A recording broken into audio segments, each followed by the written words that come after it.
నమస్తే అండి. కథల నేస్తానికి స్వాగతం. ఈరోజు మనము మనసుల వారధి అనే ఒక చక్కని కథను విందామండి. ఇక కథను మొదలు పెట్టేస్తున్నానండి. తెల్లవారుజామున కోడికోతతో మొదలయ్యే పల్లెటూరి జీవనం అంటే పార్వతమ్మకు ప్రాణం. ఇంటి ముందు కళ్ళాపి చల్లి ముగ్గులు పెట్టి తులసి కోట చుట్టూ తిరిగితే వచ్చే ఆ తృప్తి ఆమెకు పట్నంలో ఎక్కడ దొరుకుతుంది? పెరట్లో పాదులకు నీళ్లు పోయటం, మధ్యాహ్నం వేళ ఆరుబయట కూర్చుని వచ్చేపోయే వారితో కబుర్లు చెప్పడం, ఇవన్నీ ఆమె దైనందిన జీవితంలో భాగాలు. కాని కాలం ఎప్పుడూ ఒకేలా ఉండదు కదా. భర్త పోయాక ఒంటరితనం వెంటాడింది. ఒక్కగానొక్క కొడుకు వంశీ పట్నంలో స్థిరపడ్డాడు. అమ్మా, అక్కడ నీకు తోడు ఉండదు. ఇక్కడైతే ఏసీ గదులు, వేళకు భోజనం, కోడలు రితిక ఉంటుంది. మాతో వచ్చేయ్ అని వంశీ ప్రాధేయపడేసరికి ఇష్టం లేకపోయినా మనసు చంపుకుని తన మూటె ముల్లే సర్దుకుంది. ఆ పాత ఇంటి తలుపులకు తాళం వేస్తున్నప్పుడు తన ప్రాణాన్నే అక్కడ వదిలి వెళ్తున్నట్టు అనిపించింది ఆమెకు. హైదరాబాదులోని 10వ అంతస్తులోని ఆ విలాసవంతమైన ఫ్లాట్లోకి అడుగుపెట్టగానే ఒక కృత్రిమమైన చల్లదనం ఆమెను ఆహ్వానించింది. ఇంటి లోపల అన్ని ఖరీదైన వస్తువులే. కోడలు రితిక సాఫ్ట్వేర్ ఇంజనీర్. నవ్వుతూనే ఆహ్వానించింది. కాని ఆ నవ్వులో పల్లెటూరి స్వచ్ఛత కంటే మర్యాద ఎక్కువగా కనిపించింది పార్వతమ్మకు. రోజులు గడుస్తున్న కొద్దీ పార్వతమ్మకు ఆ ఇల్లు ఒక బంగారు పంజరంలా అనిపించసాగింది. పొద్దున 8 దాటినా ఆ ఇంట్లో చప్పుడు ఉండదు. కిటికీలు తెరిస్తే కనిపించేది పచ్చటి పొలాలు కావు, పక్క అపార్ట్మెంటు గోడలు కనిపిస్తాయి. వంటగదిలో తాలింపుల వాసన కంటే మైక్రోవేవ్ ఓవెన్ బీప్ శబ్దాలే ఎక్కువ.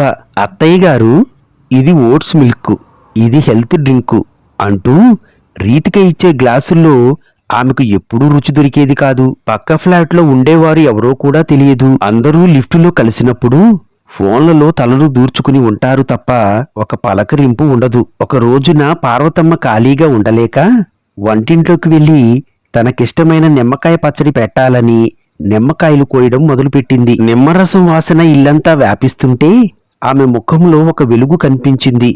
అంతలోనే రితిక వచ్చి, అయ్యో అత్తయ్య గారు, ఈ పనులు మీకెందుకు? చేతులు పగులుతాయి. మీకు కావాలంటే ఆర్గానిక్ స్టోర్ నుండి బెస్ట్ పచ్చడి తెప్పిస్తాను కదా అంది. పార్వతమ్మకు మనసు చివుక్కుమంది. తను ఆ ఇంట్లో ఒక పని చెయ్యాలన్నా, ముగ్గు పెట్టాలన్నా రితిక అనుమతి కావాలా? ఆమె చేసే అతి జాగ్రత్త పార్వతమ్మకు ఒక నియంత్రణలా అనిపించింది. వంశీ, నాకు ఈ ఊపిరి ఆడని గదులు వద్దురా, నేను వెళ్ళిపోతాను అని కళ్ళనీళ్లు పెట్టుకుంది. వంశీ నచ్చజెప్పే ప్రయత్నం చేసినా ఆ అత్తాకోడళ్ల మధ్య ఒక అదృశ్యమైన సరిహద్దు గోడ పెరుగుతూనే ఉంది. ఒకసారి వంశీ ఆఫీసు పని మీద వారం రోజులు వేరే ఊరు వెళ్ళాడు. సరిగ్గా అదే సమయంలో పార్వతమ్మకు వాతావరణం మార్పు వల్ల విపరీతమైన జ్వరం వచ్చింది. ఒంటి మీద చెయ్యి పెడితే సెగలు కక్కుతున్నాయి. మంచం మీద నుండి కదలలేని స్థితి. అప్పుడు పార్వతమ్మ రితికలో ఒక కొత్త మనిషిని చూసింది.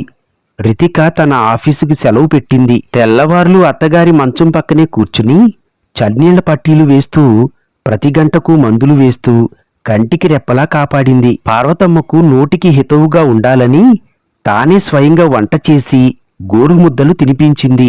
ఆ స్పర్శలో కోడలి మర్యాద కాదు, ఒక బిడ్డ ఆరాటం కనిపించింది. జ్వరం తగ్గి పార్వతమ్మ కోలుకుంటున్న సమయం అది.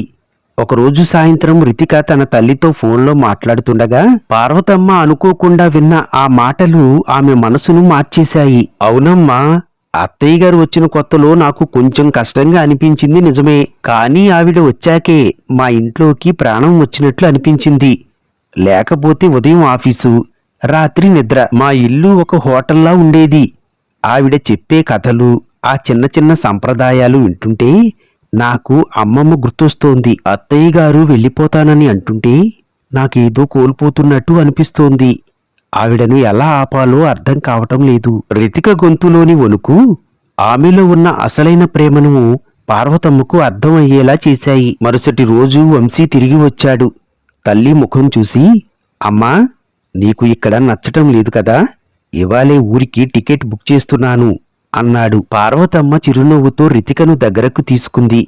వద్దులేరా వంశీ, మనుషులు పాత పద్ధతుల్లో ఉంటేనే ప్రేమిస్తున్నట్టు కాదు. పద్ధతులు మారినా మనసులు మారవు అని నాకిప్పుడు అర్థమైంది. నా కోడలికి ఇంకా వంటల్లో చాలా మెలకువలు నేర్పించాలి. ఈ 10 అంతస్తుల పైన కూడా పచ్చని పల్లెటూరి మనసు ఉందని నాకిప్పుడే తెలిసింది. ఈ గూడు కూడా బాగుందిరా అంది. వంశీ కళ్ళల్లో ఆనందం, రితిక ముఖంలో కృతజ్ఞత నిండాయి. ఆ 10వ అంతస్తులోని ఫ్లాటు ఇప్పుడు కేవలం ఒక సిమెంటు కట్టడం కాదు, ఆత్మీయతలు కలిసిన ఒక మనసుల వారధి. కథ సమాప్తం. మరిన్ని కొత్త కథల కొరకు ఈ ఛానల్ని తప్పకుండా సబ్స్క్రైబ్ చేసుకోండి. ధన్యవాదములు.